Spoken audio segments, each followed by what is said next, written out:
Welcome back to the North American LCS. The teams are readying up on stage for round 2 between Immortals and Team Envy. Game 1 was a pretty insane Immortals win. They won quickly. They smashed the entire way through. Yeah, they looked so good. And I was actually really impressed by that analyst test segment, how well Smithy was able to predict and how well he was actually able to call. And even the comms in that essentially game-deciding team fight, extremely clear, extremely calm, very collected. And that's what you want to see from a top-tier team. Absolutely agree. It was beautiful stuff out of them, calling out which flashes were down to know which ones they could chase for, and it was nice.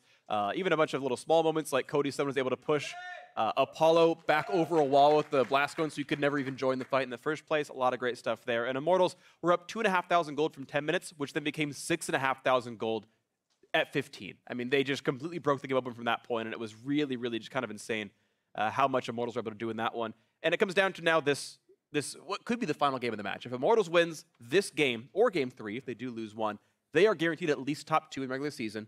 They are guaranteed, at that point, top 4 in the postseason, obviously, which means they're almost guaranteed to be in the, at worst, the regional qualifier for Worlds, if not just, going to the finals and maybe winning outright.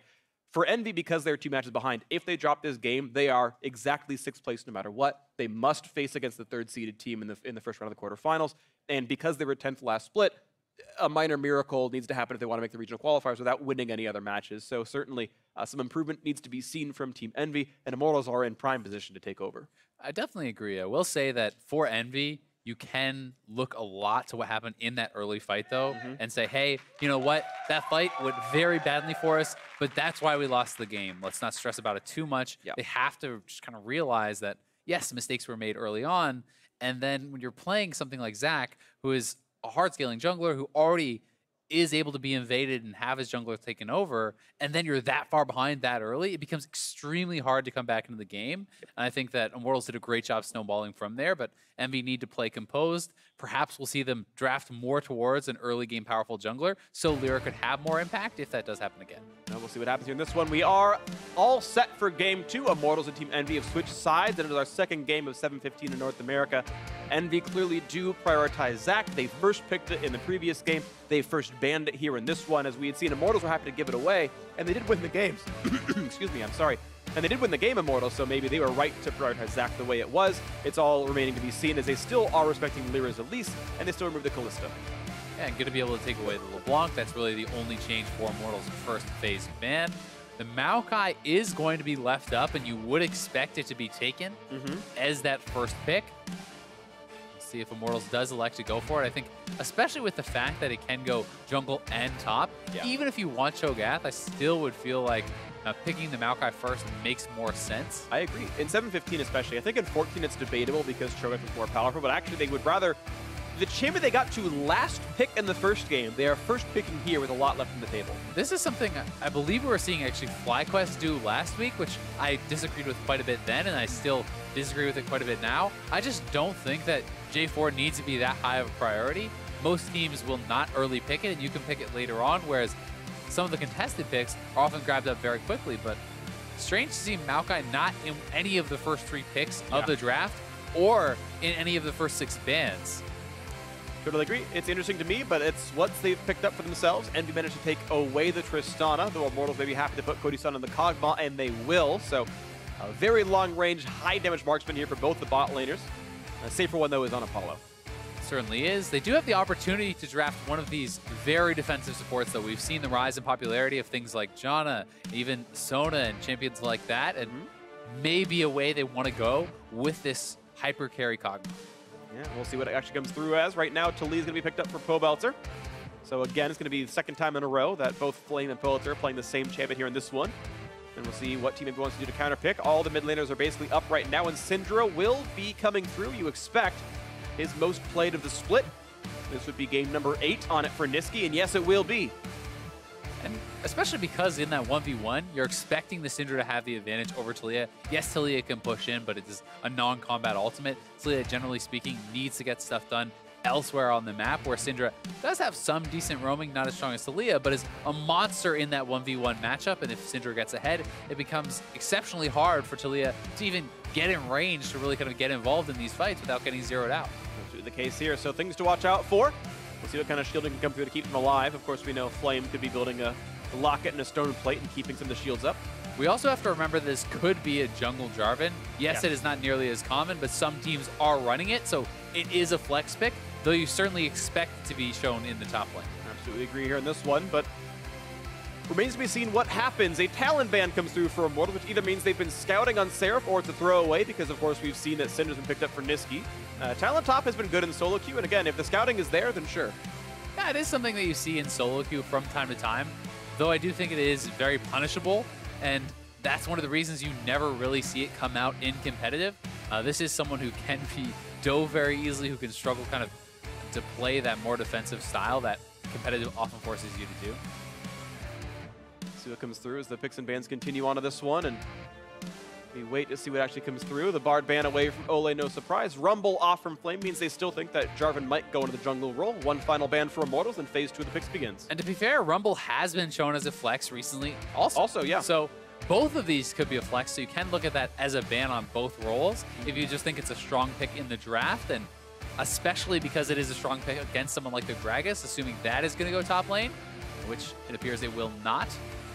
All right, and then we're going to blind pick themselves a tank / lane bully top laner, Seraph here on the Gnar. I think it's a very strong champion in this metagame, which is all full of melee, high durability top laners. That Maokai is still available if they want it, but of course Gnar would be a great matchup, so maybe less likely. Maokai is actually pretty good into Gnar. Really? So Oh, okay. one of the things about that, and really all the melee matchups that are pretty good into Gnar, is the fact that you have to play somewhat aggressive for it to be a good matchup, and that's what can be the limiting factor, I think, in pro play.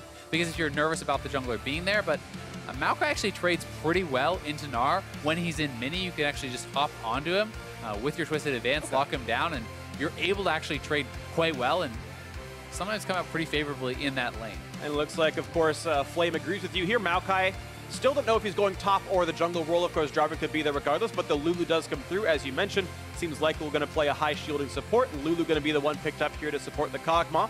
And of course, could look really good into the Syndra to shield the damage output as well. Blitzcrank going to be the pickup as well, and what a great matchup for Blitzcrank. Neither one can blink. Lulu and Kog'Maw are prime targets for the rocket grab, and we know Tristana can belt out damage afterwards. Yeah, no move blocks, as you said, and you catch either one of these, they're probably going to get bursted down. These are very squishy champions. Certainly there is a big front line, so later in the game, if this Kog'Maw is very strong, then there's the Maokai in front, there's the Jarvan, they're shielded up by Lulu. It gets hard for Blitz, but in the laning phase, that's certainly somewhere you could focus, especially when you take into consideration the power of the early ganks coming out of Gragas with things like a Body Slam Flash. These early level ganks can be extremely powerful. Yep, and as you mentioned in the late game, yeah, the shields get stronger from Lulu and whatnot, but there's a lot of reliable CC on Envy with the Gragas and the Syndra, who can easily layer their ease on top of the Rocket Grab and make sure that target stays put. So Rocket Grabs will be pretty relevant throughout this entire game, and we'll see if Cody, Sun, and Ole can get through the laning phase as a result. The coaches shake hands for what could be the last time all year. And of course, there's many times they could meet. They could meet playoffs, they could meet regional qualifiers, they could meet at Worlds. Let's think big, why not? And Immortals and Team Envy going to do battle here for the last match of the regular season. Game 2 coming up soon with Immortals up Game 1. Already from the win, Jarvan and Maokai, top and jungle respectively. Definitely excited to see this one, and Envy has that explosive early game. Yeah. They have the ability to really try to turn this around on Immortals. Immortals, I think, is the team that wants to play more passively, that wants to scale up, to get their Kog'Maw, their Maokai, this really strong 5-man unit to the point where they can take over in team fights. And here we go, Game 2 has begun. The base gates drop. And Ole gonna zip his way over to the bot lane. Star Guardian Lulu, thanks very much. It's nice that they all fan out very beautifully. I think I want every champion to be a little bit like Arcade Hecarim, where they've got like that rainbow trail. So you can kind of like, they can all like they're in Tron, just like Follow draw me. something. Right, but you can draw something on the map as you walk out. I think that'd be cute. Just for the first 5 minutes, 15 seconds or whatever. This is actually something Nice try. you'll see from time to time looking for that grab, but also I have seen the play to try to counteract these teams going for the super leash. Sometimes Blitz will actually ward over that wall and then wait and see if the bot lane takes a greedy path, then back to bot, and if you hook them in, you can essentially guarantee that they'll have to flash. Yeah, exactly. And you get a Summoner Spell lead, and Gragas shows up at level 3 and you kill him. It's beautiful. Ooh, I love this. Cody Sun went Storm Raiders Kog'Maw. I see no one run this Keystone. I thought it's been the best on Kog for so long, because it's so easy to trigger the effect to do 20% of someone's health when your percent health damage is super free, then you have insane move speed to kite everyone with. And everyone's always gone Fervor for damage output or Warlord for the lane safety, but I super love Storm Raider's Cog. I think it's the great choice. I think it's great, and I'm glad Cody Sun's bringing it.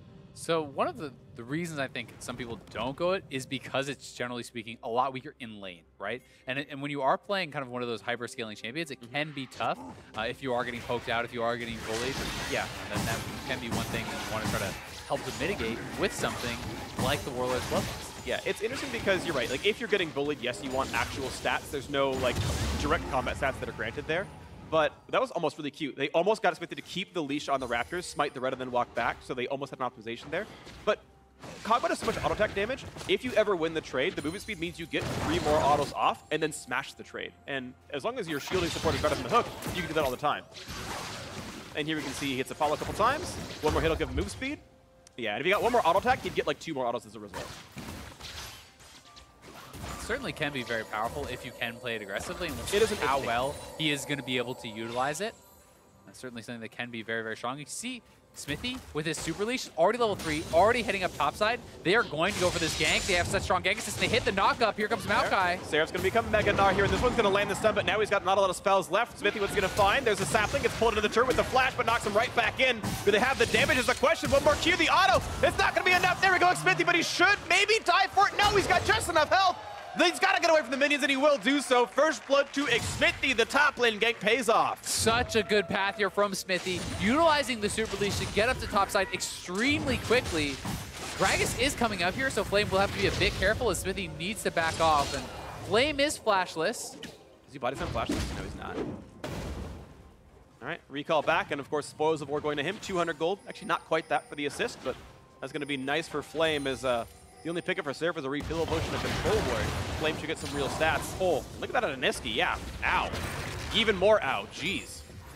Pobelter does have some potions, so we'll be able to regen up, but big trade there from Niski is going to help him to establish that lane advantage, and Lyra is staying around. They're trying to see if they could set something up here, but I think a dive like this would be extremely risky, although Niski is making the move up too. We'll see if Smithy has smelled this out because he is quickly trying to get up to topside and could turn this around.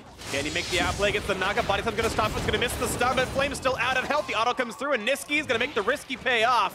And that's a nice kill in the top lane. Really good roam there from Niski, and that's thanks in part to the great trade he got. He gets lane dominance in the mid lane. He utilizes that to get up to the top side and turn around what was a losing lane. Really beautiful stuff out of this one. Flame, yeah, greeted for a late recall, and that's the punishment right there. And he's going to go double longsword as well, so the repeat gank certainly is possible.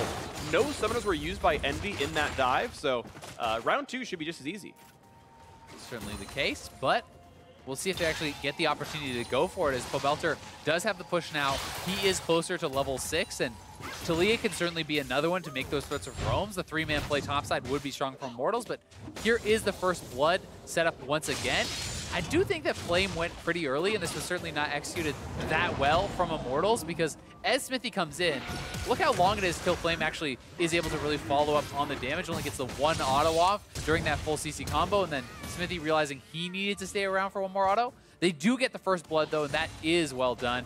Now Envy making the response play. Niski's up here faster. They have the 3-man setup. You can see Seraph takes aggro, takes as many shots as he can, then utilizes his jump to get out. So very well managed dive there from Envy to follow up. Absolutely agree. Great step out of this team, and it's obviously a much closer game than the first one was. Obviously, that one snowballed very heavily off of a ill-fated blue buff invade that was just kind of unlucky at a certain point. This one much closer, and Envy can claw back in this series. Top lane equal in farm right now. Relatively equal items as well. Probably looking for a bit of action down in the jungle. Not going to find it. Going to walk back to lane soon enough. Temporary minion lead for Cody's side, but Apollo can join that soon. Smithy stole 10 gold from Pobelter, I believe. Yeah, Apollo going to go to farm. Either way, for Cody. things certainly stabilizing here. As Pobelter has reached level 6, Niski's going to get there pretty soon. Pobelter would love to get the shove. He can get control of this lane to try to set up a roam, and Niski already threatening that roam may go straight up. They could look to repeat this dive as Seraph is getting close to 6, and you saw that Flame was actually backing off until they saw Niski show once again in that mid lane. Yeah, Niski even has that control ward now on that top side of the lane, so it's definitely going to be difficult ahead for the rest of the team to survive all of this. And we'll wait to see what else comes in. Still sitting on that 300 gold difference. Seraph going to walk back in. And again, they're both kind of close to 6, about halfway there. Seraph making a pretty smart play, though. When you have the push there in top lane, you have the ability to go in and actually pop the jungle plant. So you use the Scryer's Bloom, check out top side of the jungle, drops a ward. He knows that Smithy should be like clearing towards the bot side now because those are where the camps are, but they do spot him out anyway on the top side. So he is trying to force a gank. And all you have to do in a situation like this is simply back off because Smithy has no camps to actually farm. So your jungler should be getting more of an advantage as the camps are available for Lyra top side. Maokai's gonna have to walk all the way to bot. See if we can find anything to happen. Nice little bit of damage. Oleg gets himself some gold credit, but knocked up. And here comes Apollo. Do they go for the rocket jump? No. A little bit afraid of getting jumped on by the Maokai. Afraid of blows, and Oleg goes positive in gold. Apollo gonna jump over the wall, and now the chase is on maybe for Hakuo. Can they get the seismic shove? He's gonna get a slow for good Little. flow. Shove's gonna force the flash. And that is good by Oleg to set up the skill shot for Pobelter. Yeah, really nice glitter lance there from Olay. Pobelter can go right back to mid, so trading that ultimate out for the flash, always going to be a nice advantage there. Flame going pretty aggressive He here. knows Seraph's trouble. jump is down. Maybe he can force a flash, but the damage not quite going to be there. Seraph going to keep cutting away. Q's up in a second. Not in range to land it, though. There's a stun for Niski. Does he have the damage? No magic mantle for Pobelter makes him a little bit safer. Not going to dodge. Actually, is going to dodge all the skill shots and would have survived anyway. Flame may kind of bait himself in, though, because he has Seraph quite low, and Lyra's actually pathing up here. And he does not know it, but is going to be able to back off anyway. Find himself a red buff, so Lyra not going to find the gank for himself, but nice attempt. Immortals has stretched their gold lead to 500, though. They are slowly but surely winning ahead in these lanes right here. +4 for Pobelter and +10 for Cody Sun is pretty reasonable. And I think you're going to be very happy as the team with the Maokai jungler to be even going around even, right? If Maokai is getting farm, I think that he is a lot more powerful on average than a Gragas. Yes, Gragas has very high playmaking ability, and if you can knock in the Kog'Maw and immediately kill him with the Syndra, sure, you're going to be more valuable. But in your average fight, Maokai does so much with point-and-click CC. He's going to point and click. Oh, they get a point and click right there by the Tristana. And a shot comes through, though, for Cody Sun, chunking just the same amount down. Apollo pretty much out of HP, no potions. They're just going to rely on Warlords, and very injured, going to make that difficult. Also has his heal still up, which is something for them, but certainly it's pretty scary. I mean, he's getting chunked very low. If he gets tagged with his ultimate, yeah, there's the heal having to be forced because of Cody Sun, but they are looking for the engage. There is down Or here. hook not quite going to land. Barely missed. Lyra still wants in. He's got the flash for the body slam. Going to force the flash out of Cody Sun. Does he go for the ulti? I think his mana's too low. And actually, Oleg going to flash away just regardless. I don't believe he's going to be hit by anything, but wandered away from Lyra, who I believe, again, couldn't cast the ulti. Yeah, Cody Sun and Olay fighting them off in the 2v3. They do survive. Perhaps getting a bit too bold as they did look like they might have been able to take that fight, but then having to both their summoners. Still a pretty good trade as Lyra blows his flash for both the bot lane summoners. Could look to set up a return gank, especially if they want to try to utilize the TP from Seraph or try to make a play down there. You can look for those big plays into a first turret, which would be a good way into the game for them. Yeah, especially with the BF Sword Tristana. That thing can get knocked down so quickly. It's something to always play around if you can.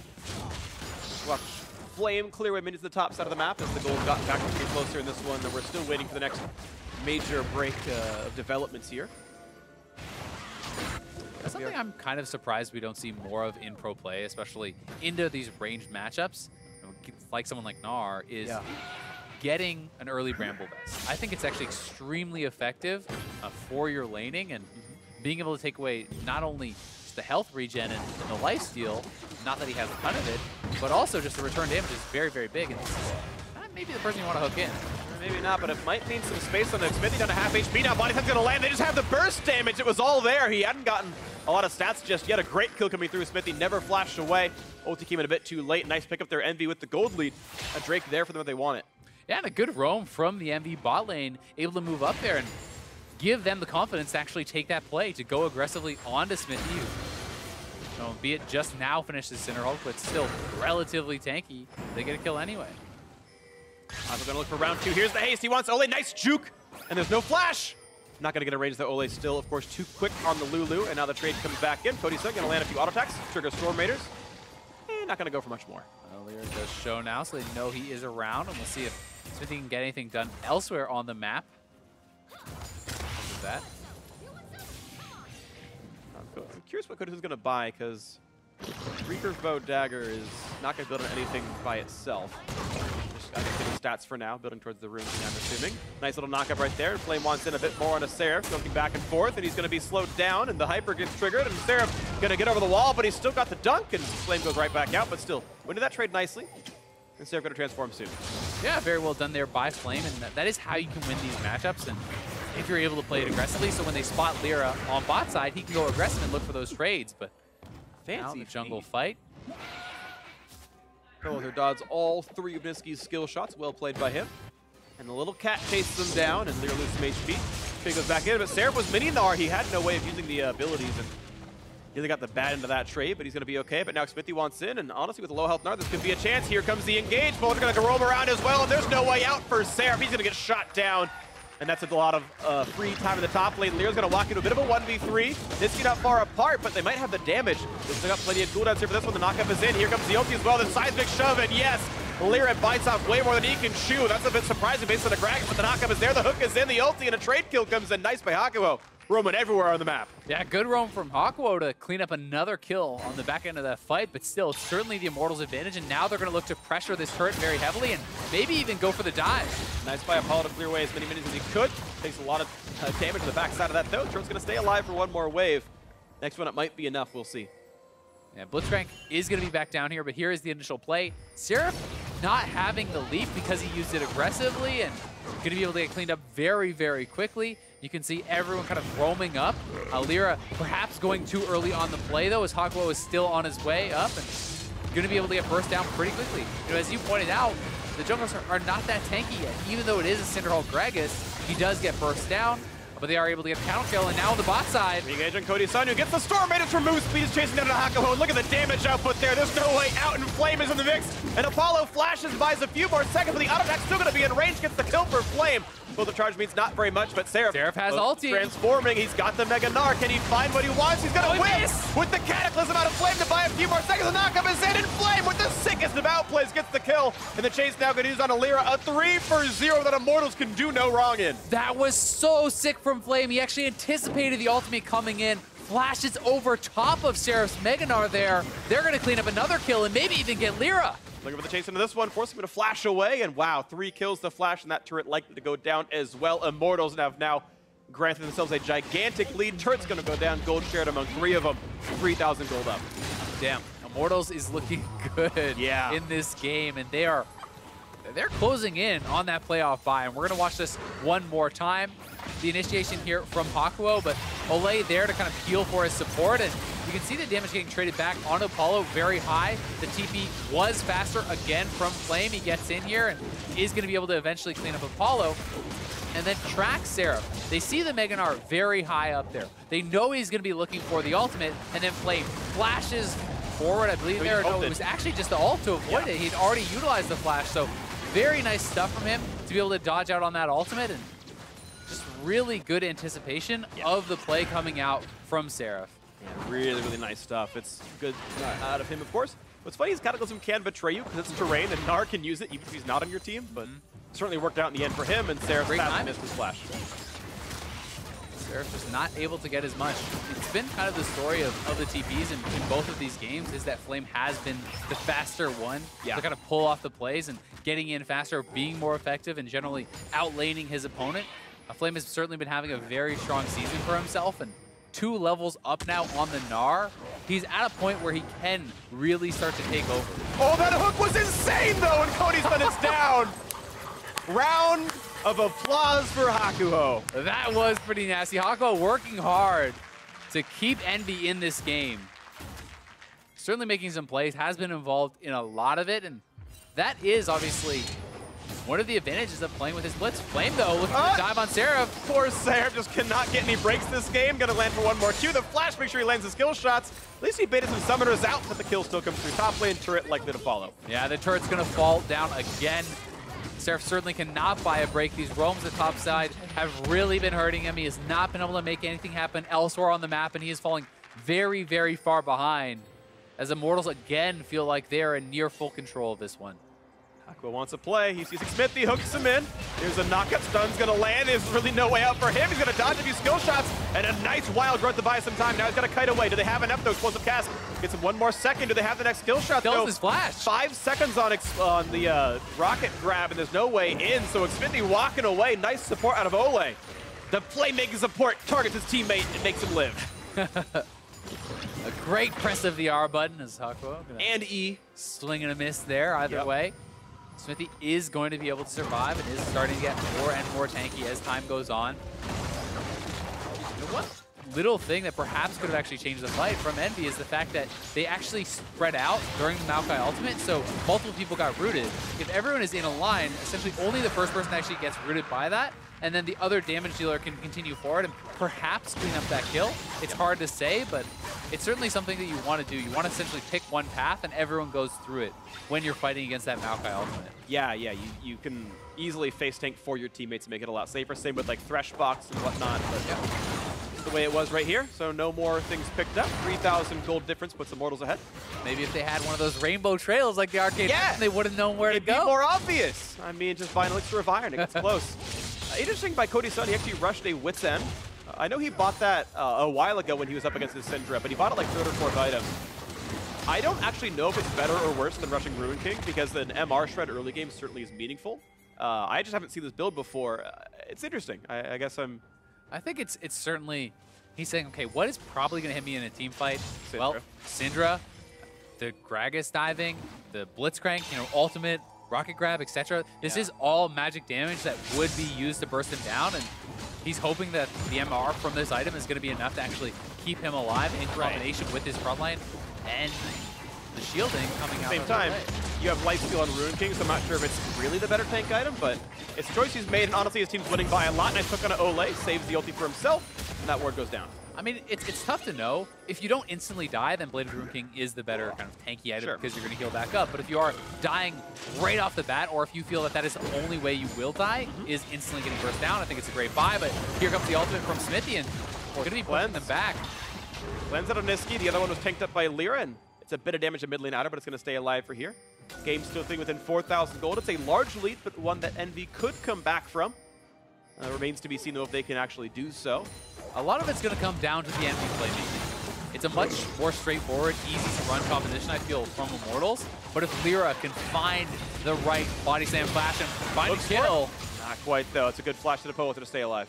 Or, sorry, cleanse into running. It's up to Lyra and it's up to Hakuo. They need to find picks. If you find a pick, you get a big carry. Great, maybe you can win a team fight. Otherwise, expect Immortals to win every 5v5. Absolutely the case, and we'll see if they can win this one here as they look to continue the siege in the mid lane. And even Poalter now running back down to make sure it's going to be all right with them. See if they can find for themselves. No other major item pickups so far. First, Poalter are going to use the ultimate to actually zone them off, and they could look for a dive. They're all stuck. Flame wants in for the Cataclysm. Going to take a big ulti, though, on the backside of it. And Apollo is able to free fire a trade of 1-for-1 Gnar for the Jarvan, but the chase continues on Alira. He's going to get knocked down. A double kill now for Cody Sun. Cutting right back out, 2-for-1 to Immortals. And both the kills going over onto that Kog'Maw is big for Immortals. They are very healthy here too, for the most part. Going to be able to stay around and look to continue this push. Yeah, why not? It's a 4v3. Shouldn't be too hard. Xfinity still wants to flank. Going to heal up by killing these wolves off. And the next road in is towards Niski. There's a flash in. He's going to get knocked up. It doesn't quite find the root because of a flash away, it looks like. And the charge won't quite kill off the Maokai either, and that's going to be Cody Sun chasing really hard. He's not quite going to get it, and now he's a bit alone. Heal and flash using it away from Niski, and he probably could have stayed for the turret, but he went for the kill and didn't get it. They're still going to stay around, though. It looks like going to continue for this push. We'll see if they can get it on this third try. Niski is relatively low, but you can see Hakuo in the area, and Seraph and Lyra on their way back. All right, and the outer turret's going to go down 4-0 in turrets, and Immortals have all the lanes pushed as well. They've got a lot of safety to push back in with to recall and reset. As they're just going to kind of lick the wounds and get some minions, but 0-5-2, obviously not a great scoreline. Definitely not where he wants to be right now. See Smithy going for Knight's Vow once again as he did last game on the Rek'Sai. I love the early itemization of this to try to counteract some of the bursts from the teammates. But you can see Immortals looking to set up the dive again. Nice Talia wall here from Pobelter. They go right in. Look at Flame actually using the ultimate and views the rocket grab there. They're going to be able to pull off the dive. Hakuo having to flash out. A lot of summoners used in retreat, but they are able to push forward, get 2 kills, and then get the eventual turret kill as well. Meets his 5.2 thousand. Now Flame wants to kill him. 2-level difference. Hits him with some lightning, he's fine. And they have no vision on the top side. It would be very risky to actually go for. As you can see, Envy has fought back in the vision control quite well, and there's no wards whatsoever from Immortals up there. Where they do have control, though, is on the blue side of Envy, and that's why they are actually over here looking for the push. You can see that Cody Sun is shoving it up, and if Seraph stays around, he's going to get dove. And it's very, very tough to actually survive, I think, against this Lulu, Maokai, Kog'Maw combo. So Envy sees this, they're going to try to bring their own members over and try to defend. Here for themselves goes the attack onto the turret, and the wall blocks him off, so Seraph could jump, but no easy way up for Hakuho. Too good to get snagged up by the root. The seismic shove in as well. They don't quite have the kill just yet, but Seraph at the front lines, not tanky enough. Goes on a Pobalt, now Lyra not going to find his way in either. Xmithie low on the front lines, but staying healthy. 1 for 0 so far. Immortals likely to keep the siege going. Yeah, good peeling there from Xmithie. Just locks up Seraph on the Mega Gnar, not allowing him in to find that big ultimate. And now Immortals going to continue to push. They're actually looking for the dive. Flame is TPing him from behind. He's going to find the mid laner. Niski is not long for the world. The ultis are across, and Cody's getting the kill. A spree for him on the Kog'Maw. 4-1-3 in this game. Bot lane 2-2 falls as well. Make that now 2 turrets plus, 2 kills plus a turret in the bot lane. Very smart dive from Immortals. They track the summoners out of Envy. They know that Niski has no flash and no way out of that Cataclysm. So very easy setup. And again, Flame really on point with his teleports. Has been able to get a lot for his team whenever he utilizes it. Baron also on the map. Ocean Dragon coming up. So there are some of those neutral objectives that Immortals can look to pressure around and perhaps try to bring Envy into a disadvantageous fight. They can find the next one here for themselves. Cody's actually going to forsake all lifesteal. It's going to be Rageblade third item, so I mean, it's the highest damage item you can go for here. So respect the aggression out of this one, but now he's going for high DPS and less so for the tanky stats. Titanic and Cleaver done for Flame. He's huge. As you mentioned, the Knight's Vow is already done for Xmithie, so he's in a great spot. And Pogue's onto his next item, probably the Void Staff here. Cody's Sun takes no Ocean Drake, doesn't even take damage. And it's one of those situations where he's showing faith in his team to actually keep him safe. Because he has the Lulu, because he has the front line, if your team is initiating, it's so hard for Envy to actually pull anything off. Because once Maokai and everyone is in their faces, we're going to see another kill. Flash's Ignite is on! One more tick gets him anyway, and Ole gets the kill credit. Once that front line is already up there, it's so hard for Blitz or for Gragas to actually get around and find an angle to pull in Cody Sun. And even if they do, who's going to be there to follow up? Well, maybe no one here. The wall cuts off Hakuho for a little while. Gets to the 3 versus 5 in the turret, but nothing to be had just yet. Flame's still pushing in the bot lane. Baron is up if they want it. And someone has to answer Flame, and when they do, they could look to threaten the Baron, but that being said, Seraph has his teleport where Flame does not, so that is one advantage that Envy can try to work around. They make that happen then, but it's really unlikely. The gold difference getting larger and larger. At a certain point, you just win a 4v5 of your Immortals. Got level leads in almost all the roles. 2 for Powelter in the mid lane, 2 in the top lane, and 1 in the support role. Immortals sit on this 1 average level lead over all. I really do like the setup from Immortals here. They've fully established division control now. It's so hard for Envy to actually check in, and they're going to be able to burn this down very quick with the Mountain Dragon plus the super high DPS coming out of Cody Sun. So it's going to be essentially an uncontested Baron. I think it's gone before Lyra can even get here. No one's even in range, not even looking for it. They're too afraid. Explosive cast was close, but it's been going to land the smite just in time. Lyra, a beautiful attempt and valiant to be sure, but couldn't make it happen. But they get rewarded for their setup. Immortals, again, playing an extremely clean game here. And series overall. And as these item completions are coming in off of that Baron kill, they are just getting stronger and stronger. You can see Liandry's completed for Pobelter. The Ardent Sensor now finally done for Ole, which is a big damage spike actually for Cody Sun. And keeps him even more safe. And it's going to be even easier as they got this Baron buff on and everyone's healthy. And yep, just play around Cody Sun. And they managed to get their team fights going the way they wanted to. Mid lane 2-2 under fire. The only turret outside the base left available. So Immortals look for the poke. Liandry's is of course done for Pobelter. Makes that pretty easy. They're just waiting for the next little moment where they can get their kills. I mean, there certainly is potential to actually end the game on this Baron with how strong Immortals is and how good their diving is. Yeah. Envy will have to play it very carefully. But even if Envy can hold on and can maintain, there's some extremely big items coming up soon for Immortals with the Rageblade and the double stone plates and these items, which would then give Immortals another window to try to end in a couple minutes. You think they could happen here right here? 7-kill lead, and 10,000 gold now. Mid lane inhibitor turret going to fall rapidly. Flame reach on the Seraph peak, is makes it looking. safe. It is the Mega Gnar window to look around, and they're not going to find anything for it yet. Still has that nice large leap range, but might not matter. Lyra waiting in the wings, goes to the base gate, looks for the flank, not yet gonna find it. Here's the engage on towards the support. It's gonna be Hako taking damage, flash away, though stays safe. Mega Gnar hits the back line, but no one's there to hit Cody Sun. Flame stays alive, and the front line's going down already. Seraph drops, and 2 important roots come through out of the back line as well. Now the chase is on towards Apollo, who's got a flash to stay safe. Lyra pulled back in by Seismic Shove, has to body slam away as well, and now Nisqy is low, but no chase yet for Bohother. Dodged away from the hook, and now Hako is slowed by the carpet. The Seismic Shove's gonna land. There's the kill picked up. Credit to Bohother, and he deserves it all the same. 14-5 in kills. This should be the 2-0 in under an hour of total game time. Bohother leading the charge. He cuts off half the team. Nisqy can't join the fight, but the minions are dropping away as Lyra smites. The attacks come through for Apollo. 2 more seconds bot right now for Envy. Next wave coming in. Look for the next fight. Flash to chase. He's going to kill off Nisqy and Apollo. And Cody's son. Cody's going to fight over the double kill now. And a Lyra for the third. He's going to run towards the fountain, but the shots are there. He almost knocks him down, but he barely stays alive. But there's only the 1 member. Now 2 left alive as Seraph respawns. And this should be the turret falling all the same. And Flame and Smithy are already back, so that is going to be that. Immortals will secure their playoff bye here. And the hook's not going to land, and Cody's son keeps wanting to battle. He wants the CS score, that S+. He wants the token to show that he is Mastery 7 on Kog'Maw here on this. As Lyra running away, getting 1 more death in the column. Sadly for him, 2, 3, and 2 on the Kog'Maw. The Nexus going to fall 27-30. Immortals going to secure the playoff bye. Envy going to end the regular season in 6th with a 2-0 victory for Immortals. What a season it has been for Immortals, looking extremely dominant here today against Envy.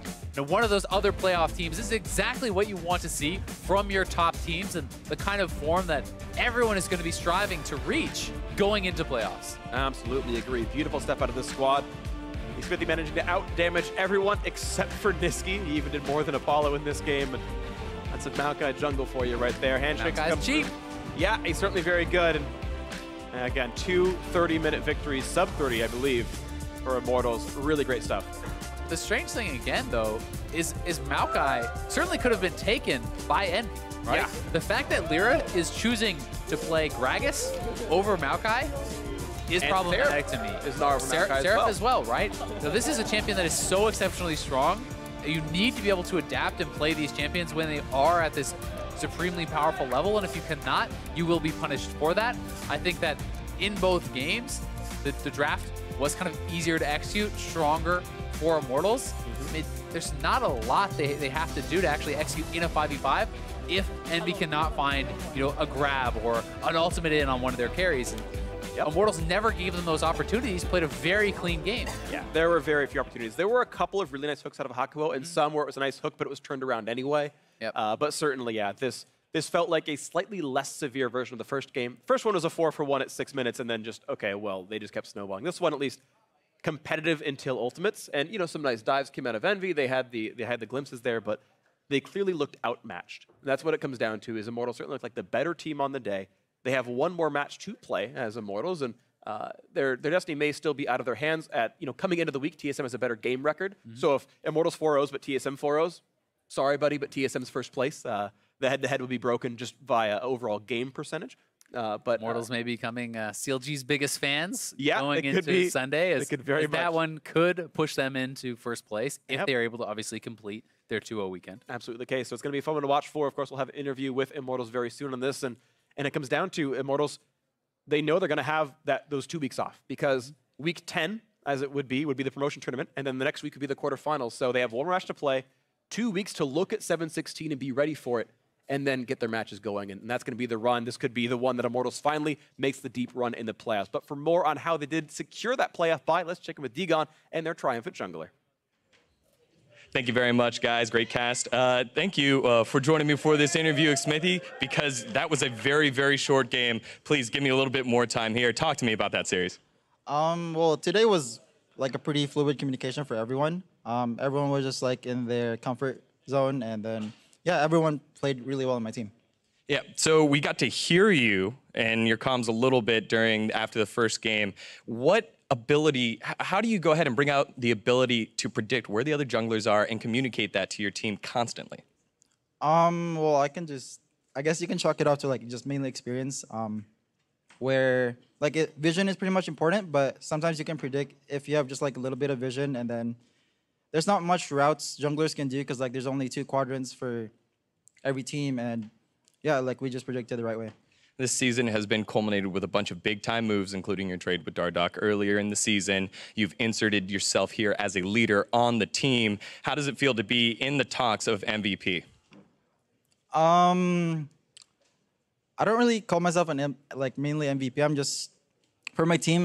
They just wanted mainly like just like a sort of like a shot caller / like a bigger voice for everyone, and then everyone just contributed like equally, and pretty much like made this like a really good team.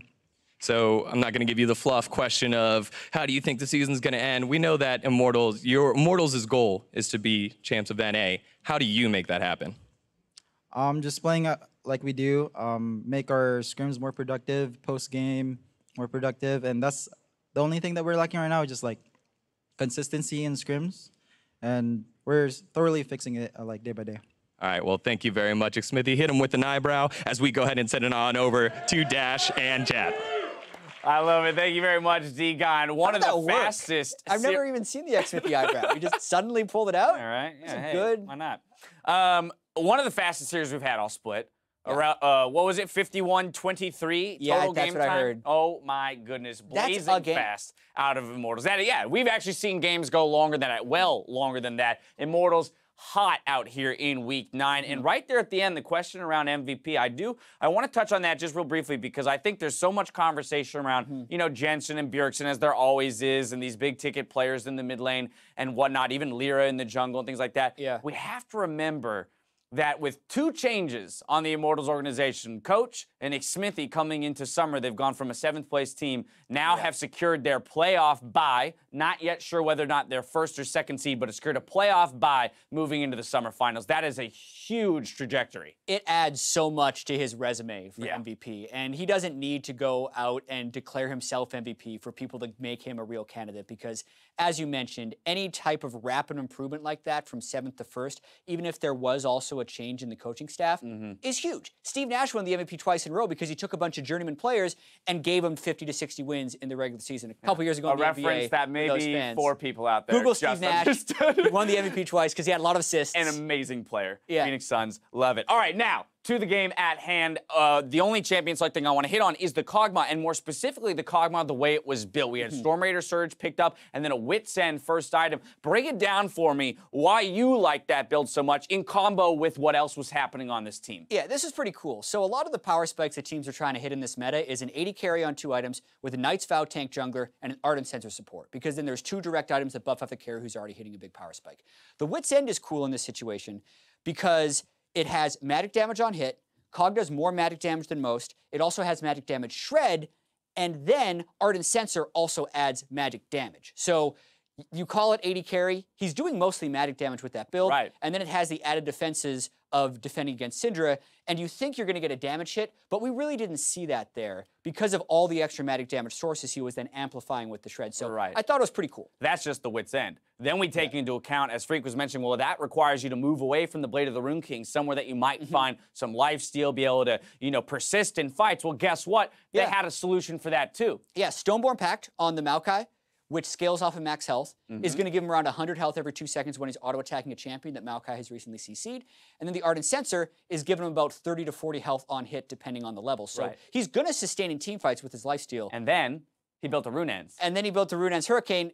If he would have completed it, it would have doubled the on-hits from the Ardent Sensor as well as the Wit's End to shred faster. I mean, so that to me just is a very well-thought-out draft. And if we were going to throw criticism, the casters were talking about it, foregoing the Maokai pick for Agragas, we can get into that. We know that Maokai is a very strong pick. But this game, very much like the first one, it was close for a short period of time, and then it blew wide open. It all happened in the bot lane this time around. 13:30 into the game. Let's take a look. Flame, oh my God, in this replay. Hey, this was 10 minutes after the first game was decided, but starting it off well with the hook on Cody Sun, just can't quite burst through the Lulu, and then it becomes about team play. Flame teleports in first, Cody Sun finishes off the kill, and then from here, you're worried about Seraph, because yes, it's going to be in favor of Immortals, but you think Flame is going to die until he times his Cataclysm to jump over Seraph who then ults the air because the timing of that was super precise. If Flame ults late, he actually ends up closer to the wall, which allows him to get stunned by the Gnar ultimate, but he timed it right before the lead. Because Seraph flashed for that ultimate. He had to predict the flash in order to get enough distance away from the wall to not get hit by that. A complete outplay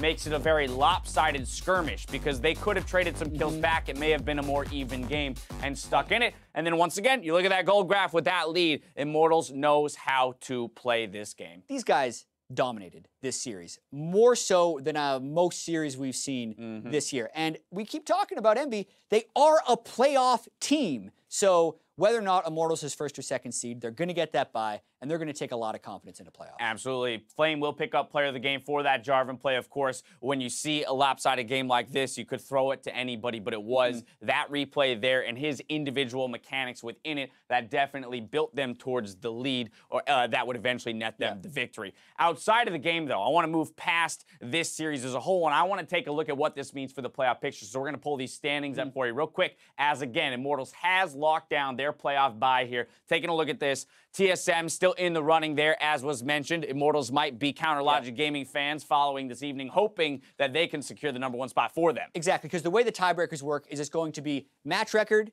then head-to-head, which would be tied between them and TSM, and then game record before you're actually going to play a tiebreaker game. So based on the fact that TSM has 4 fewer game losses, Immortals would end up losing that tiebreaker unless TSM's match score is below them. And just amazing, Immortals is up here now, when last split, they were down here at #7. Just, again, have to keep calling out the fact that they've grown so much. Right, and then my last question is, when Immortals is playing games like this, how much can you really determine around Envy's power level? Because with 2 very early game instances, the game went completely in Immortals' favor. And as we said, it's hard in some cases to really fault Envy, you know, because, hey, every once in a while, a fight doesn't go your way. Somebody does minorly outplay you. Does that mean you're that worse of a team that you then got stomped just because of the gold lead? I know, it's tough to judge Envy when they're dominated that hard, but it isn't a good sign for sure. Okay. Because Envy was 8-6 3 matches ago.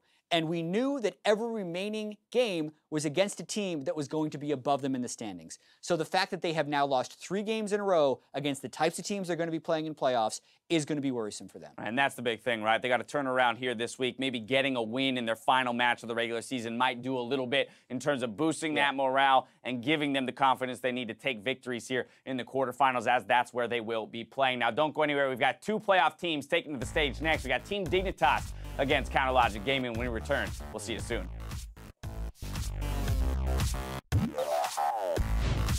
Do they have the damage is the question, but Marquis the auto, it's not going to be enough. There we go, Smithy, but he should maybe tie for it. No, he's got just enough health. Seraph has ulti. Transforming, he's got the Mega Gnar. Can he find what he wants? He's going to win with the Cataclysm out of Flame to buy a few more seconds. The knockup is in, and Flame with the sickest of outplays gets the kill. Flash to chase, he's going to kill off Nisqy to follow, and Cody's going to fight over the double kill now, and a Lyra for the third. He's going to run towards the fountain, but the attacks are there. He almost knocks him down. Immortals going to secure the playoff bye. Envy going to end the regular season in 6th with a 2-0 victory for Immortals.